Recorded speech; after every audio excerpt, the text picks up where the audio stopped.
talk about the first couple of games of the season for them, too, on Wednesday when we circle back.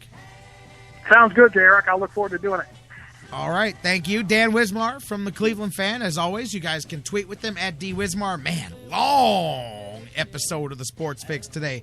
I'm not complaining. Hopefully you aren't either. Let's take a break. When we come back, we'll get you set. The CSU Vikings home openers tonight. They lost their opener to Iona in New York. We'll set the stage for that. Cavaliers back at the Q. Monday Night Football. Don't go anywhere. Final segment of the Sports Fix coming up next. I say, don't worry, Sloopy girl, you belong to me. And so I say now, hang on, Sloopy, Sloopy, hang on. Yo, I'll tell you what I want, what I really, really want. Don't tell me what you want, what you really, really want. I'll tell you what I want, what I really, really want. Don't tell me what you want, what you really, really want.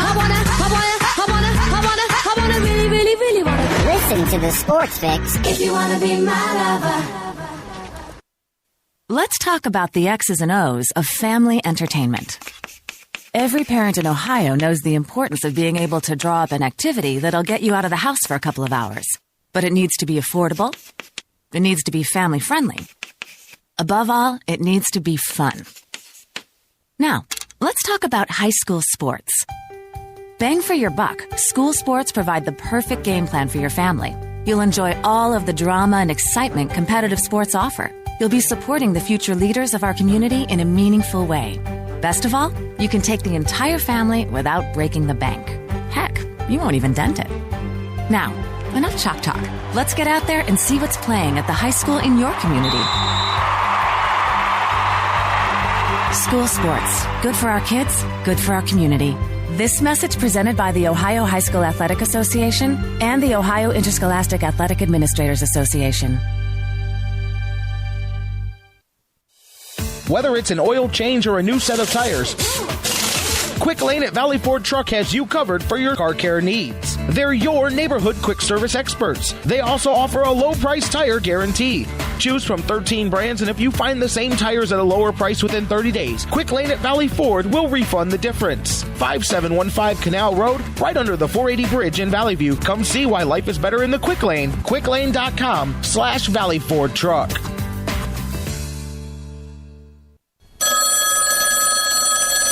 This is the Sports Fix. What is your name? I'm the dude. So that's what you call me, you know? That or his dudeness or duder or, El Duderino if you're not into the whole brevity thing. Dude, what do you want? Well, it's this rug I have. It really tied the room together. We are not a show to be swept under the rug. We are a show to be heard. It's the Sports Fix.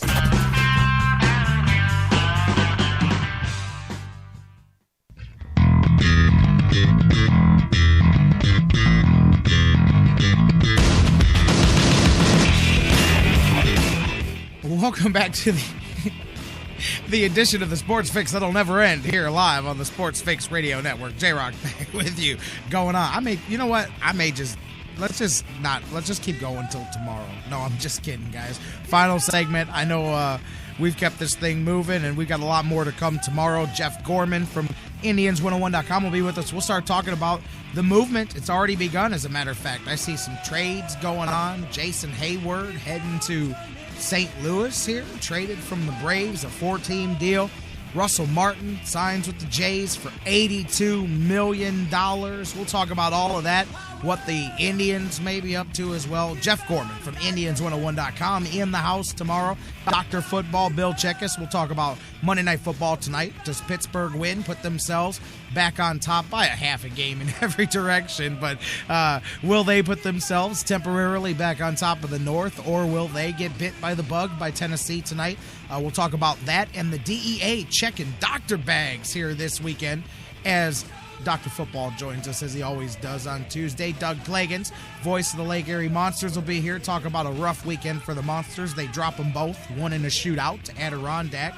And Cavaliers, by the way, I laugh about the reading thing. I read the email in more in depth during the break, and it made me chuckle even more. Here, I'll just read. Just the line is very funny. tomorrow. My son will be one of the children reading with Sean Marion, but this line is great. The youngsters will be read multiple books by Haywood and Marion titled, "If You Give a Moose a Muffin, If You Give a Dog a Donut, If You Give a Mouse a Cookie, and If You Give a Cat a Cupcake." So there you go.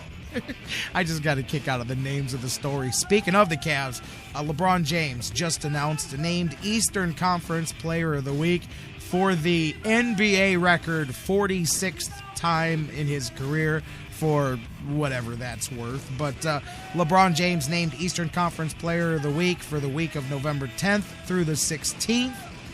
He has done it 27 times out of those 44 as a member of the Cavs. Cavs, of course, went 3-0 during that week. LeBron averaged 35 points, shot 500 from beyond three-point, 7 boards, 8 assists, and a block in 37 minutes a game. Had a double-double, topped 30 points in each of those games. Most importantly, Cavaliers won all of those games and are now looking to make it 5 in a row heading into tonight's game as they take on Denver. Denver now coming to the Q for their first road look at the Cavs. Cavs are 5-3, looking to stretch that winning streak. They're averaging 120 points a game during that 4-game streak. The other day, it reached its peak. We were talking about it at the beginning of the night when they just went to town on Atlanta, 127-94. LeBron had 32 in that game, but the Cavs as a team shot 55%. Their defense was great. They scored 30-plus points off of nearly 20 turnovers. They had 39 assists, not just the most for the Cavs, but that's the most assists in any NBA game. Remember, in the preseason, when I talked about what this team is going to do well eventually, I said rebound and pass, brother. They will be one of the best assisting teams in the league by the time they're done. And they'll get there. They're getting there now. But they, of course, set records as well with the three-pointers. Went 11 for 11 to start the game. Went 9 for 9 in the first quarter. First team in NBA history to go 9 for 9 in the first quarter from three. They ended up making 19 three-pointers the other night, set the franchise record. And again, just an incredible, that night was an incredible performance. And this team beginning to gel offensively. You've seen some differences as well in the ball movement with LeBron being more ball-heavy, dominant, as far as being the guy controlling the offense. There's been a difference with Sean Marion and the defense that he brings to the starting lineup as well. And you're beginning to see there's still a lot to be done. There's going to be peaks and valleys still. I'm not trying to say this won't turn into a 20-game winning streak. I didn't anticipate them running off that kind of streak this early, but I did think by December they would be in that point where they're running off a hefty stretch of games. But this team offensively, they are beginning to figure out where each other is on the court. Tonight's another good one, and it'll be a good test before you got San Antonio coming to the Q. So looking forward to seeing what they do tonight. Tip-off is 7 p.m. at the Q, Nuggets and the Cavs, and then of course we'll talk about that tomorrow. And we'll see, and then we'll set the stage for San Antonio. We'll get Eddie Jansen for More Than a Fan Cleveland here. We'll talk Cavs on Wednesday and set the stage for that first showdown with the Spurs. But tonight, Cavs looking to stretch it to 5 in a row as they take on the Denver Nuggets. And CSU Vikings, that was, by the way, I'm not going to forget the Vikes on my way out the door. CSU Vikings. Home opener tonight for those of you looking for something to do, looking for some basketball, and you're not going to be at the Q. I'm not trying to say choose one or the other, but if you're not going to be at the Q, Tiffin is at the Wolstein Center for the home opener for the CSU Vikings. Home opener 7 p.m. to Vikings as well. If you can't make it, the games are going to be on 1420 WHK former stomping grounds. My man Al Pulowski calling play-by-play for you tonight. Vikings, of course, played a season opener, of course, 78-73 to Iona. They're 0-1 on the season. Tiffin's coming in 1-1 as they split their games over the weekend in one of those nifty early season tournaments they participated in. Vikings dropped that game to Iona 78-73. I'll tell you what, though, good comeback. They were down 20 points halfway through the second half.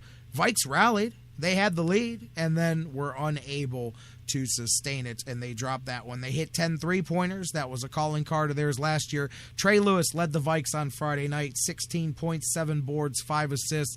Marlon Mason, 6 of 6 from the field. He also added 16 points. And Andre Yates, in his first game as a Viking, had 14 points as well. We'll talk about that game tomorrow. Talk about the Cavs. We'll look back at some Monday Night Football. We've got Doug Plagans, Jeff Gorman, Dr. Football in the house, and of course you know how we do it. Be here live. Same bad time, same bad channel tomorrow at noon right here on The Fix. Guys, enjoy your night. We're going to get out of here. Thank you for being with us, not just as always, but more than usual with this extended version of The Fix today. Had a lot to get into this week. Started with Jessica I, knocking them out, and it's been a knockout edition of The Fix ever since. Guys, we'll see you tomorrow. Yeah, Charles, I see you. I almost left. The Blue Jackets snapped that 9-game losing streak over the weekend with a couple of victories as well. We'll talk about that tomorrow, too, with Doug. There you go. Guys, let's see you tomorrow. We love it. Have a good one. And you know what? Do me a favor. I talked to you guys about DraftKings. This isn't a commercial. This is real life. I am a Jonas Gray night away by Le'Veon Bell from winning $10,000. That's no joke, and that's not a commercial.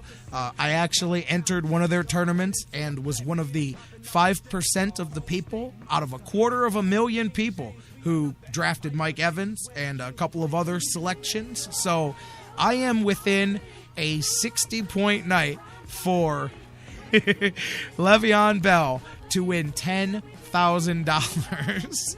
And even if I fall short, I may win a few bucks here either way. As it stands now, I've won $5.75 and counting, depending on how high I finish. I'm joking, but I know I'm serious about that. $5.75, cha-ching. But I'm one big night from Le'Veon Bell away from $10,000. So we'll see what happens. It's not happening. But it was fun to talk about it. Hey, it's like scratching a lottery ticket, baby. Let's see what I told you guys. That DraftKings they're getting free exposure here, but it's like a combination of fantasy football and buying a lottery and internet poker all kind of combined into one. So, except you think you can win because you're smart. It's not cards. You think, well, I know this. This isn't luck of the draw. And I'll tell you what, if you know what you're doing, you can win a few bucks there. Not that I encourage that kind of thing, but if that's your kind of thing that you're inclined to do, go check them out. And do me a favor, root for Le'Veon Bell tonight. I can't stand the thought of rooting for a Pittsburgh Steeler, but for $10,000? Hell, man, they're not playing the Browns, man. Go, Le'Veon, go. I'll pay Jim Donovan to say it like Run, William, run for that kind of money. All right, guys, I love you, Cleveland. I love you if you're not from Cleveland, too. I shouldn't say that, leaving all my non-Cleveland people out. I love you guys. We'll see you tomorrow, live at noon, right here on The Fix. Cold with us, it ain't nothing pretty. So much hate up in this itty bitty city. If you can make it here, you can make it anywhere. Put your hands up in the air, everybody say yeah.